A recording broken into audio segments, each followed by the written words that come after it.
Don't let your childhood dream stay a dream. Today, let's talk about learning music as an adult. Let's go.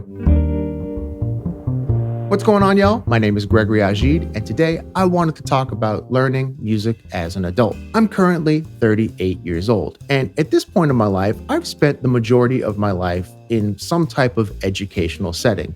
Y'all, I was in elementary school, middle school, high school, college. I even went back and got a master's degree. And ever since I got my master's degree, well, y'all, I've been in the classroom as a teacher. So I've spent the last 36 years of my life in some type of educational setting. As a teacher, I always had this idea that education was some variation of an older person teaching a younger person. And for most of my life, that was the teaching scenario that I found myself in. As a teacher, I was always teaching people who were younger than me. One of the hip things about leaning into this YouTube channel is that I've been introduced to an entire audience of adults who want to learn how to play music. I never realized that there's a whole universe of people who are older than me who want to learn how to play music. Y'all, that's super hip. The first thing I want to say to all of you adult learners out there is, y'all, congratulations on actually doing it. I have much respect, much admiration, and I think it's super hip, super cool that you have chosen to pick up a hobby, follow a passion of yours, and learn how to do something new. And that's one of the coolest things that anyone could do. So first of all, good on you for doing that. It's been a really wonderful opportunity over the last year, getting to work with all of you on YouTube. And I know that there's a whole group of people who are trying to learn how to play music, learning how to improvise, and also learning how to play the clarinet. So it's been a really wonderful opportunity getting to get to know you all. Thank you all so much for commenting, liking the video, supporting the channel, and it's been a privilege working with y'all. Y'all, I have a huge announcement to make today, and I'm so excited to share this with you all. Y'all, I am debuting my brand new website, www.jazzclarinetacademy.com, and I will be releasing my first ever video course. Who is this course for? Y'all, this course is for you. This class is perfect for anyone who wants to take their first improvised solo. Whether you're just picking up the instrument for the first time, or you're classically trained and can read music really well, but have no idea how to take a solo without sheet music, y'all, this course is perfect for you. My Improvisation 101 course is going to come with over 30 videos of lessons, play-alongs, and all the sheet music to get you started on your journey. This course is going to give you everything you need to take your first solo. And we're going to start all the way at the beginning. What is improvisation? What is the blues? We're going to have listening sessions where we're going to break down what's happening in the music. I'm going to teach this course exactly how I was taught as a young musician. I'm going to help develop your oral skills. We're going to learn in a call and response manner. We're going to learn how to play by ear. We're going to learn the licks. We're going to dig into the music theory. And at the end of this course, you're going to have all the tools necessary to take your first improvised solo. And really, all of this information is going to be applicable to any tune you choose to learn in the future. Since you're watching this video and supporting me and my channel, I've left you a discount code in the description below, and you can apply that when you check out. If you've ever wanted to dig more into improvisation, this is going to be the perfect course for you.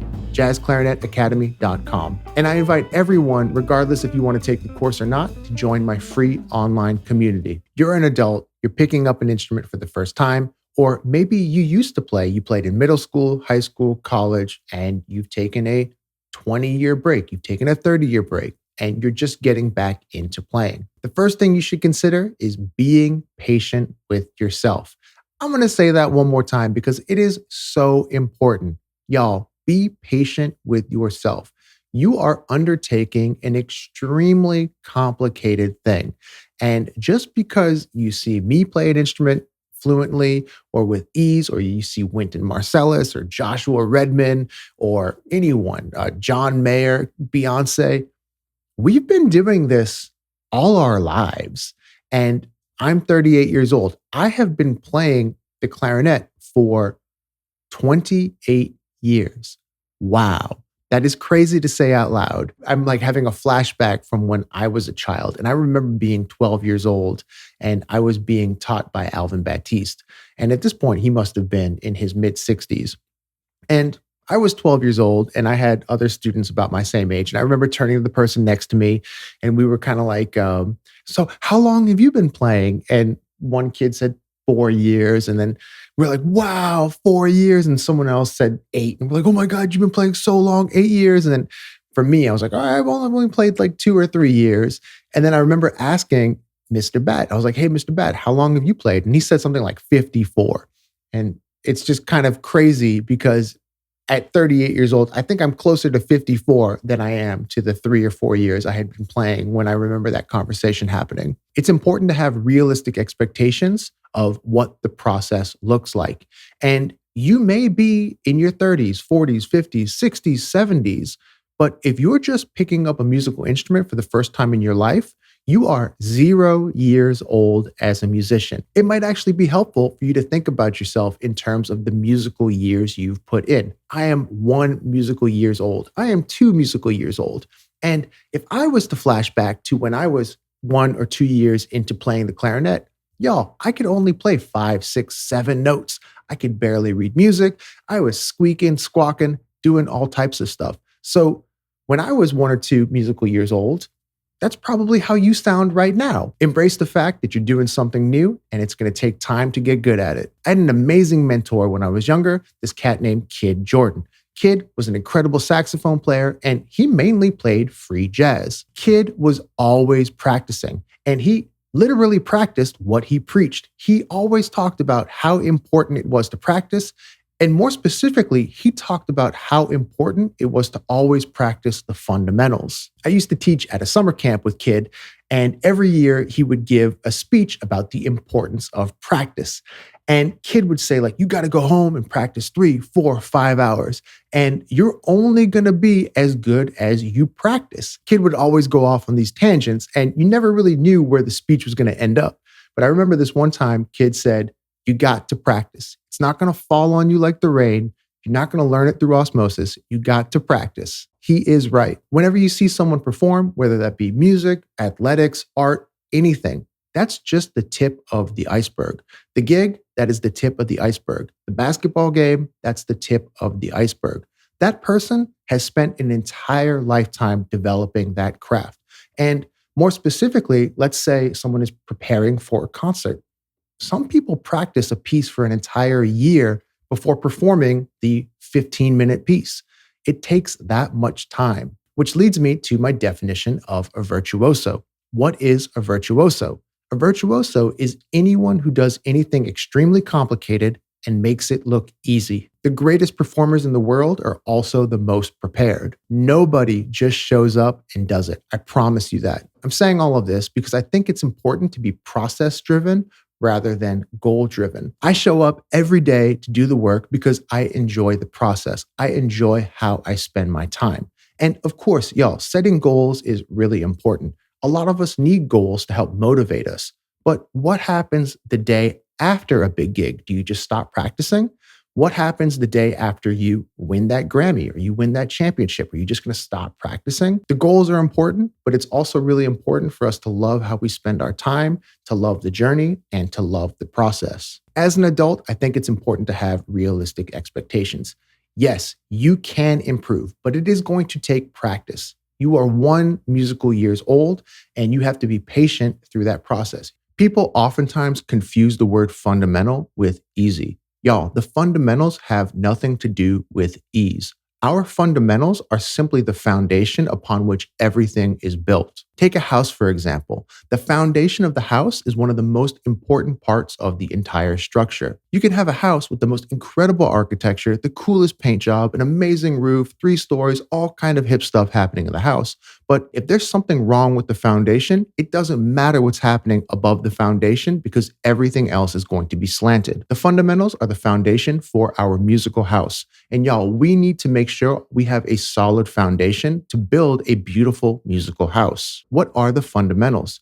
Y'all, the fundamentals are posture, airflow, tone, scales, rhythm, harmony, melody, finger placement, all of the things that go into making music. If you don't have the foundation of a solid tone, well, then you can't play scales. You can't play melody. If you don't have a foundation of finger placement or finger awareness, well, then you can't play fast passages. If you don't have a foundation of airflow and posture, well, then you can't do anything. The greatest musicians in the world are always practicing their fundamentals. John Coltrane practiced fundamentals.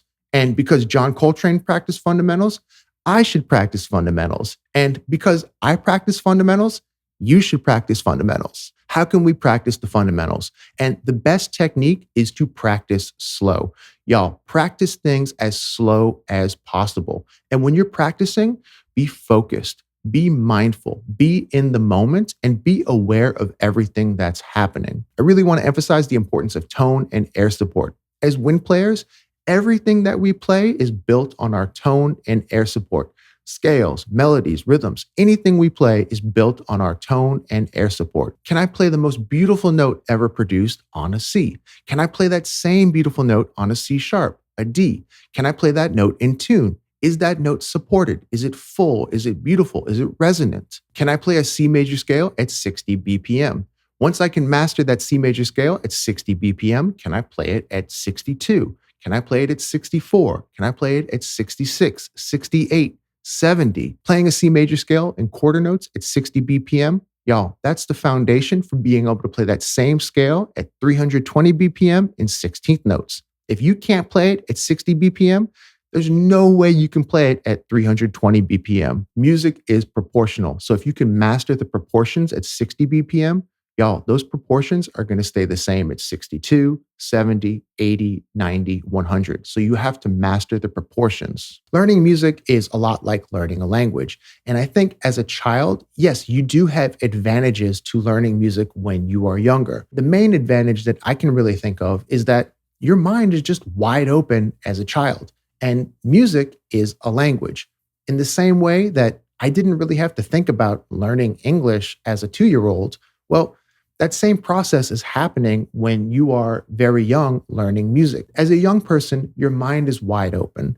And there does come a point where it starts closing off and becomes more difficult to develop certain attributes. Perfect pitch. You have to develop that at a certain time in your life. But that's not to say an adult cannot develop incredible relative pitch. And honestly, I would much prefer have great relative pitch than perfect pitch because I know a lot of people who are driven crazy by their perfect pitch. If they hear a piano that is like 1 cent out of tune, it drives them nuts. Of course, it might be cool to wake up when you're 15, 16 years old and have all of this subconscious musical ability. But as an adult, we can learn how to do a lot of these things ourselves. And just because you're a musically inclined teenager or child, that doesn't mean you're going to want to play music. A lot of young people burn out and just want nothing to do with music when they become adults. That kind of leads me to one of the biggest advantages that adults have. Y'all are motivated to learn. Because you're watching this video, because you're taking lessons, because you're practicing, you are motivated. And being motivated to learn something cannot be taught. You're either motivated or you're not. As an adult, maybe you have some financial security and you can go out and buy yourself a nice instrument. You can go out and pay a great teacher to give you lessons. And that is a huge advantage. You have the resources to help in your development. Music is a great tool to fight against brain rot. There are so many things out there fighting for our attention. The internet, TikTok, Instagram, Facebook, YouTube, the news, all types of things. And music is a great tool to reclaim our attention, to reclaim our mind, and ultimately reclaim our soul. There's a great comedian named Bo Burnham, and Bo Burnham was talking about colonization. And he said that we've basically colonized the entire world. And the last frontier in colonization is our mind. The last frontier is colonizing our attention. There's so much value in slowing down and being in the moment. And music is a great hobby. It's a great tool to be in the moment, to be with ourselves, to be in communion with other people. And it's a great tool for self-discovery and reclaiming our being. We can learn how to be focused. We can keep our mind fresh. We can learn how to remember things. We can access parts of our brain that we haven't accessed in a while. And it keeps us present in the moment. If we can reclaim our attention and doing focused type activities, reading, exercise, playing music, being in connection with people, being in conversation with people. That is what humanity is all about. It's about connection. And music is a great tool for connection. If you go to other cultures around the world, the purpose of playing music is not to make money. Music is all about connection. It's about connection with ourselves, connection with the people around us, connection with community, connection with the past, present, future, connection with the spirit world. It's about connection, right? And there's so many layers to this connection. And music is a fantastic vehicle to connect. Playing music is a privilege of being human. And all of us should take full advantage of that privilege. We get to play music because we are human. And because we are human, we get to play music. The last thing I want to say is remember to have fun. Yo, life is meant to be enjoyed on some level. And we should just enjoy how we spend our time. We should have fun practicing, enjoy the process, have fun listening to the music, have fun watching these videos. And everything becomes more enjoyable when it's fun. So try to connect with what it is that makes this process fun. Even if you squeak or don't know all the chords or have to stop every once in a while, you still deserve the right to have a great time, to enjoy the process, to make music because you're human, and just have fun, y'all. To all of you out there who've ever dreamed of playing a musical instrument, it's not too late. Today is a great day to start. All right, y'all. I hope this video helped you on your journey. I appreciate your support. Thank you so much for subscribing, hitting the like button, leaving a comment. And to all of you interested, please visit jazzclarinetacademy.com. And I would love to see you in my first ever course. All right, y'all. I'll catch you next time. Peace.